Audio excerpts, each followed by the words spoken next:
Mira, tengo un libro en mis manos que creo que representa un contraste esencial de nuestro país. Porque les voy a decir cómo se llama País de Mierda, y en la línea siguiente dice ideas y reflexiones sobre el mejor país del mundo.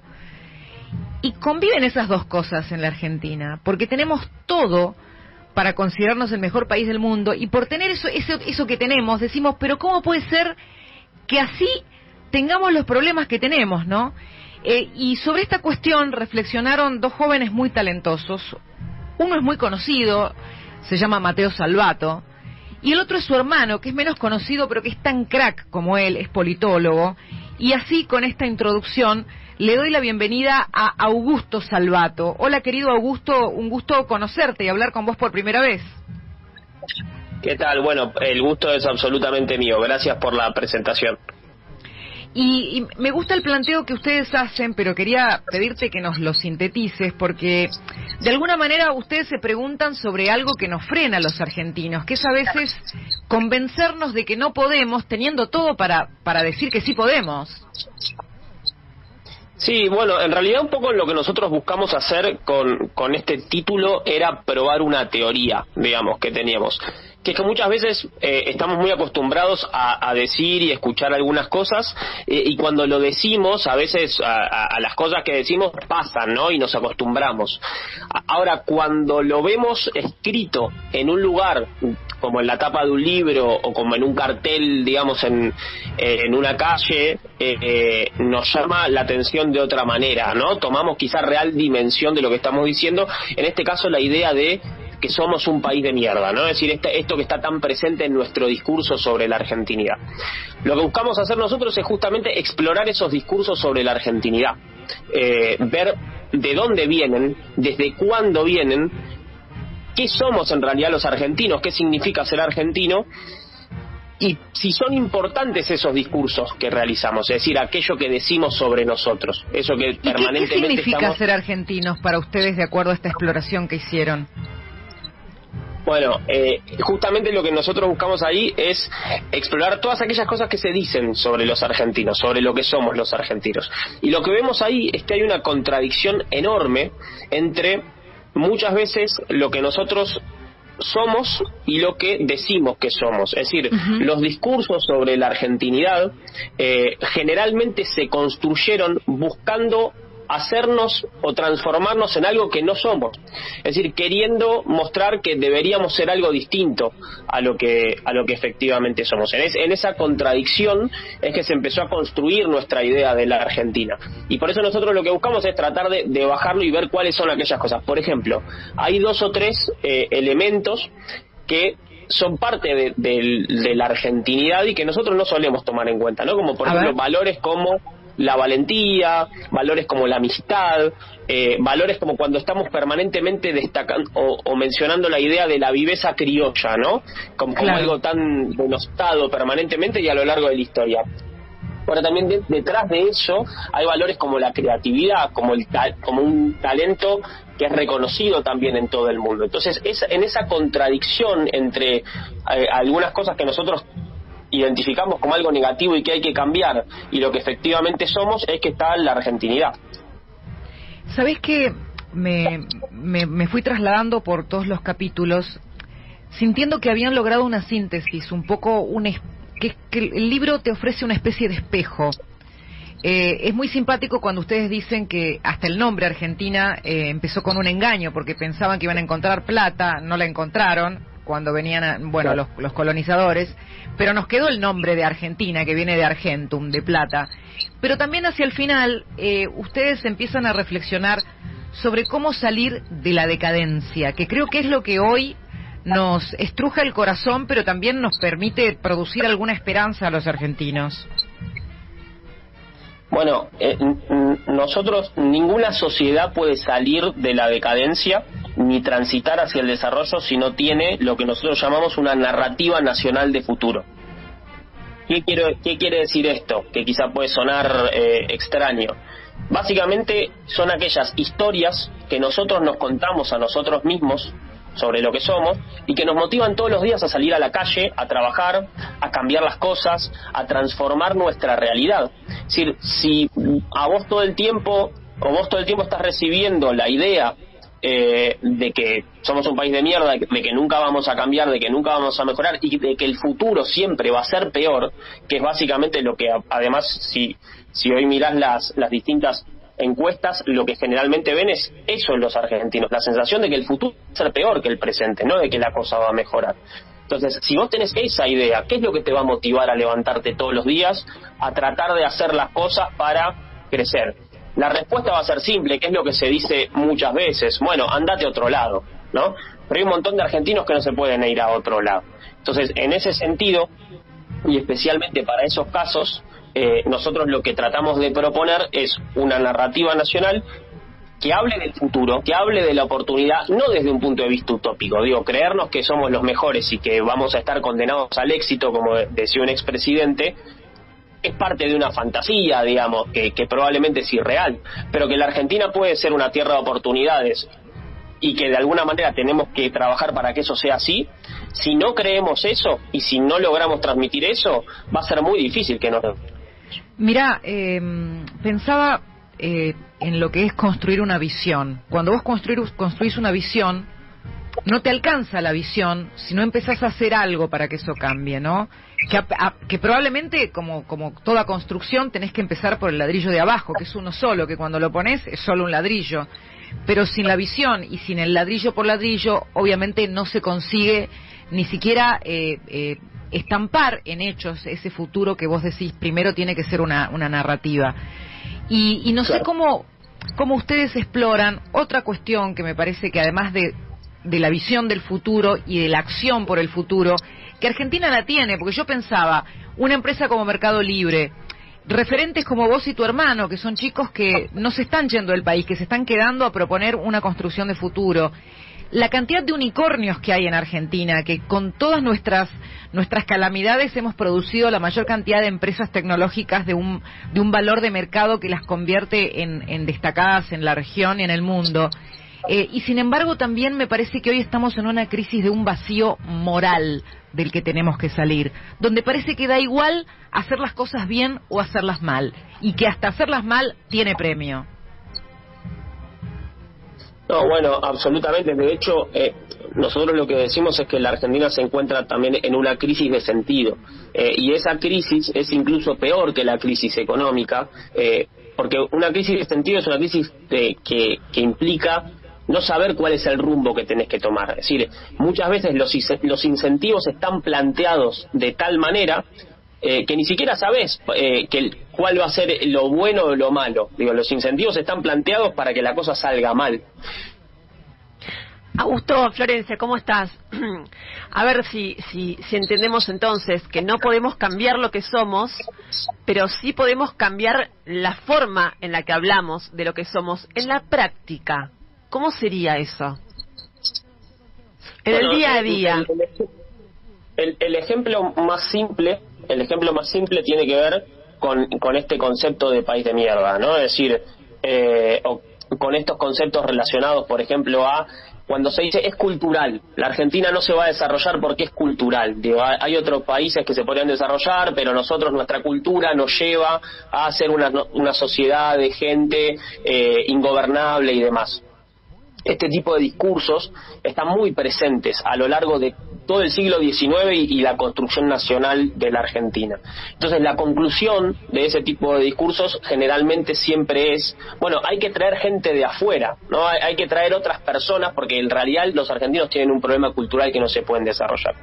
Entonces, nosotros lo que proponemos es explorar eso y buscar y encontrar en ese tipo de cuestiones culturales de los argentinos aquellas cosas que consideramos como positivas. Por ejemplo, un ejemplo muy muy pequeño, ¿no? Pero hace un par de meses con mi hermano estábamos en Colombia por un viaje de trabajo, y cuando nos subimos al taxi le preguntamos al taxista qué tal el hotel, cuando estábamos yendo al hotel, qué tal la zona del hotel, ¿no?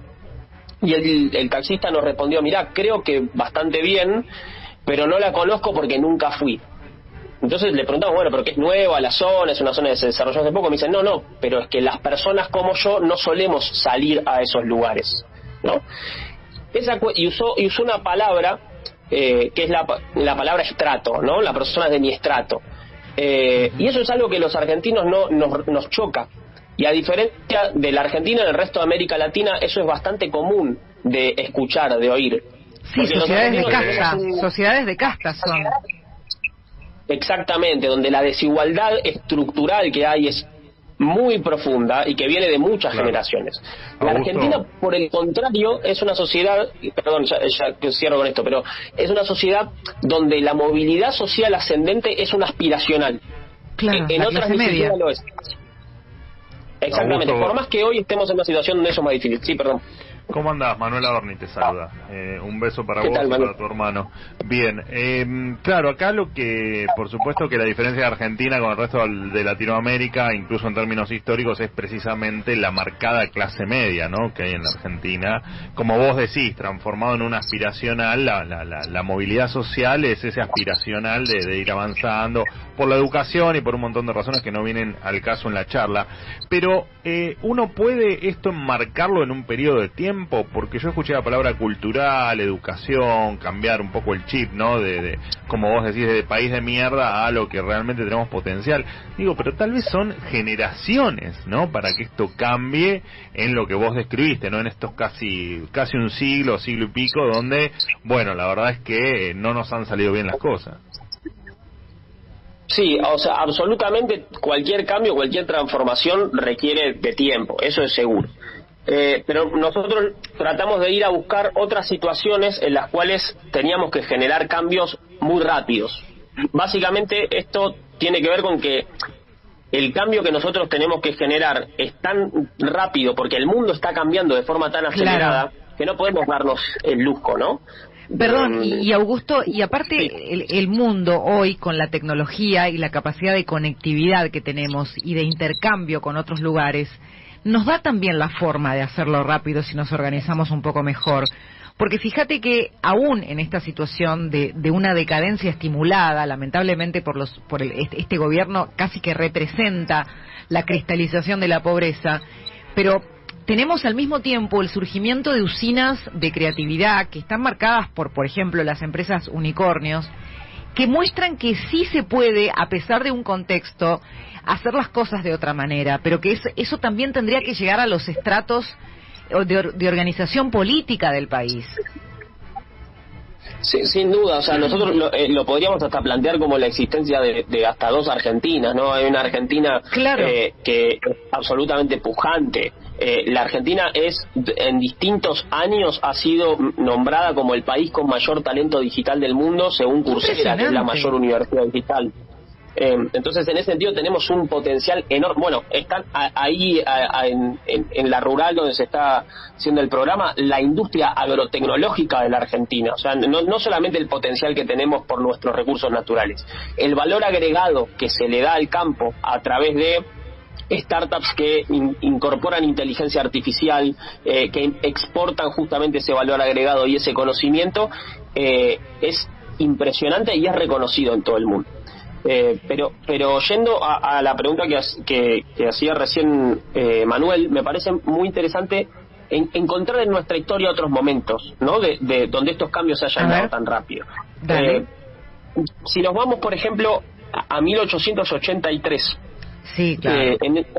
Cuando la Argentina, digamos, todavía estaba muy de a poco consolidando su estado. De hecho, 3 años antes estaban a los tiros en el puente Alsina, ¿no? O sea, digo, 3 años antes había habido un levantamiento contra el presidente y el presidente se había tenido que ir porque el gobernador de la provincia de Buenos Aires no aceptaba el resultado electoral. O sea, en ese contexto se celebró en la Argentina por primera vez el Congreso Pedagógico Internacional. Por primera vez en toda Sudamérica se hizo en la Argentina.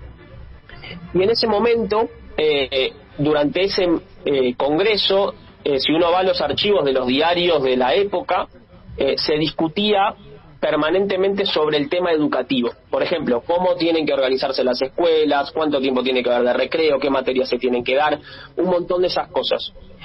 Para presidir ese congreso educativo el que era en ese momento uno de los jueces de la Corte Suprema, que es Onésimo Leguizamón, renunció a la Corte Suprema para presidir el Congreso Educativo, porque consideraba que era más importante. Y durante ese 1883 se habló permanentemente de la cuestión educativa. Gracias a todo eso, al año siguiente la Argentina tuvo, en 1884, la ley del 1420, que es de las leyes más importantes de la historia educativa a nivel global, que lo voy a decir muy vanguardista. Y para mí esa anécdota nos deja dos cosas, que es primero, si trabajamos en serio atrás de un objetivo y de lo que es realmente importante, podemos hacer cosas increíbles, incluso en contextos muy complicados. Esa es la primera. Y la segunda, que a veces cuando nosotros pensamos en el auge de la educación argentina, lo primero que se nos viene a la cabeza es Sarmiento. Sarmiento fue muy importante. Estaba pensando en eso, porque vos estás hablando de un periodo presidencial inmediatamente anterior a la presidencia de Sarmiento, y estábamos hablando de visión. Vos sabés que acá contó Daniel Balmaceda que cuando a Sarmiento lo eligen presidente estaba volviendo a Estados Unidos en un barco, se entera a la distancia que había sido elegido presidente, y cuando llega y da un discurso, durante 45 minutos el discurso se trató de la educación. Y algunos decían, pero ¿para qué habla 45 minutos de la educación? Y vos fíjate ahí, lo que vale un liderazgo también con una visión correcta, porque él estaba señalando cuál era el camino, ¿no?, en ese discurso en el que él ponía algo como prioritario. No, absolutamente. Y con respecto a ese tema, y también una anécdota cortita, pero que me parece que ilustra muy bien este punto, si nos vamos también un par de años atrás, lo que es la generación del 37, básicamente eran un grupo de jóvenes que se juntaban en la parte de atrás de una librería, en un salón literario que pertenecía a Marcos Sastre, que estaba muy cerquita de la casa, de lo que ahora es la Casa Rosada, ¿no?, de la Plaza de Mayo. Y en ese momento ese grupo de jóvenes se juntaba, siendo incluso muchos que tuvieron que exiliarse, estaban perseguidos por el gobierno de Rosas, se juntaban a debatir sobre el futuro. Y decían dos cosas. La primera, tenemos que tener una nación, necesitamos un relato nacional. Claro. O sea, necesitamos consolidar esto porque hoy hay porteños, hay entrerrianos, hay santafesinos, pero no hay argentinos. Y eso es muy importante. Hoy quizá hay peronistas, hay radicales, hay del PRO. Hay argentinos, 100 años después, o más de 100 años después. Eso es una de las cosas. Y la segunda que decían es, sí o sí, la educación tiene que ser la prioridad. Y tenemos 50 años para esa generación que tenía en ese momento 20 y pico, 30, tenemos 50 años para transformar la Argentina. Uno de ellos, menos de 50 años después, fue el que escribió las bases para la Constitución del 53, ¿no? Entonces, incluso en contextos muy complicados, cuando trabajamos por un objetivo común y de manera seria, que eso es muy importante, especialmente para épocas de campaña electoral, de manera seria, de manera poniendo lo importante primero y tratando de hacer las cosas verdaderamente por el bien común, que parece algo, muy trivial decirlo, podemos lograr cosas increíbles, lo hemos visto, ¿no?, en ejemplos históricos. Mira, Augusto, te voy a decir varias cosas que me resuenan. Por un momento en esta conversación, fíjate que no estamos hablando de las calamidades de la decadencia que están presentes en nuestro país y en nuestra realidad, sino que estamos hablando del futuro como algo que, como en un acuerdo de esta conversación, primero creemos que sí es posible. Entonces, cuando creemos que es posible, vamos a actuar en consonancia. Ahora, si nos convencemos de que no podemos, seguramente mañana no vamos a hacer nada para que eso ocurra, porque ya nos convencimos de que no podemos. Y hay una especie de principio de derrotismo que a veces, lamentablemente, nos intentan imponer. Y no lo digo con un ánimo de paranoia, ¿sabes, Augusto? Lo digo como que hay factores de poder que para quedarse siempre tienen que convencernos a vos y a mí, a todos, de que no vamos a poder cambiar nada.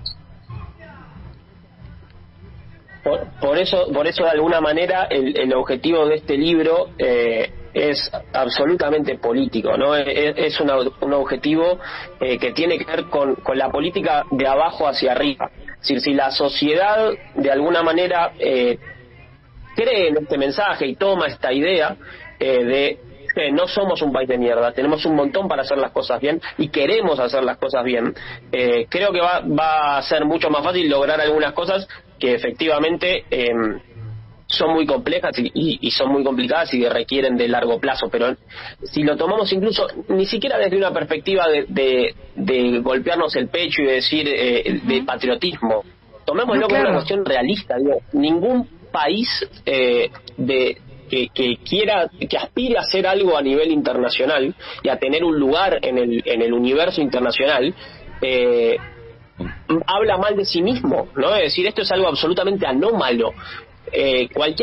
Tomemos el caso desde Estados Unidos hasta China. Claro, pero ahí hay una trampa. 40. Ahí hay una trampa también, sí. Augusto, porque no es que somos los mejores por ser argentinos o porque nos la creemos o porque tenemos a Messi.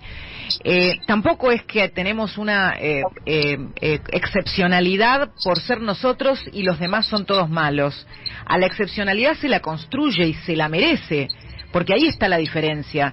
Uno de los jóvenes que vos mencionabas recién, que se reunían para pensar en el futuro, era Juan Bautista Alberdi, que no dijiste el nombre, pero hablaste de las bases de la Constitución. Y Alberdi decía, los que llaman genios no son otros que los locos de la víspera.